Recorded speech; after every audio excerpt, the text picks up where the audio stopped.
Netizen jujur, Dewa Luhur dan Dewi Subur. Formal, disertasinya selesai Juli 2025. Tapi sesungguhnya, mulainya secara intuisif telah terjadi sewaktu guru SD saya bertanya ke saya, apa sih cita-citamu? Saya spontan aja bilang dokter. Nah, jadi setelah saya punya kemampuan untuk menerapkan common sense saya tuliskan di Waktu Pengawasan BPKP tahun 1994 bahwa tidak lama lagi rakyat akan menuntut haknya. Kemudian BPK akan menuntut hak pemeriksaannya. Oleh karena itu BPKP harus mencari strategi pengawasan yang tepat. Tak lama setelah itu memang reformasi terjadi. Langkah yang selanjutnya heuristik. Saya mencoba menulis 2 artikel dan kirim ke jurnal K1. Dan itu selesai dan dipublish dalam waktu 2 bulan. Memang itu membuat saya pede untuk belajar menulis saintifik secara ontologis. Data memberitahu apa yang terjadi. Epistemologis, evaluasi menjelaskan mengapa hal itu terjadi. Namun aksiologis, hanya nilai-nilai NKRI yang menentukan apakah kita sebagai bangsa bisa bertahan.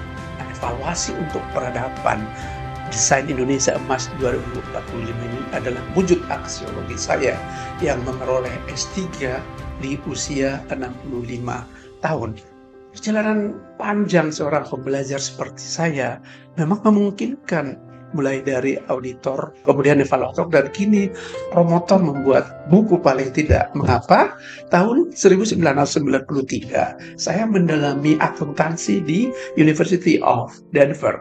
Lalu tahun 1994, saya justru memperoleh makna akuntabilitas di Swinburne University Australia. Tahun 1995, kebetulan saya mendapatkan kesempatan meneliti pengelolaan tanah di United States bersama rekan di Eropa dan Singapura. Lalu tahun 2001, saya mengeksplorasi policy evaluation ke empu kebijakan publik. Itu yang namanya William Dunn di University of Pittsburgh atau Pittsburgh University juga di United States. Juga berselang beberapa tahun kemudian, tahun 2010, saya mempelajari maturitas SPP di Inggris Raya. Dan tahun 2013 juga saya menemukan kesempatan memperoleh makna Indonesia Enterprise Architect di Bandung. Maka tidak heran jika buku atau disertasi ini bisa melahirkan 2 buku. Satu, Sustainable Accounting dan Performance Measurement. Yang kedua, Transforming Post-Mining Landscapes, Insights from Indonesia. Dari sini muncul lagi 3 buku, intinya sama, tapi ini berbahasa Indonesia. Saya buat 3 buku, trilogi transformasi pasca tambang. Satu ini untuk akademisi, ini untuk praktisi, yang ketiga ini untuk regulator. Memang kita perlu mempelajari sedemikian rupa dan hasilnya atau muaranya di sini. Evaluasi untuk peradaban, desain pemerintah Indonesia Emas 2045.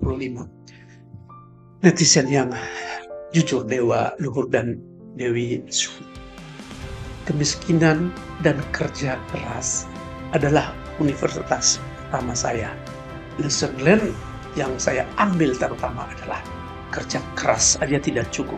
Harus ada kesempatan. Nah, Pak Andi Amran Sulaiman memberi saya kesempatan menjalankan bisnis bank sekaligus memfasilitasi S3 saya tahun 2002. Itu kebetulan bagiku iya. Namun kalau itu terlalu sering secara spiritual, Tuhanlah yang merencanakannya.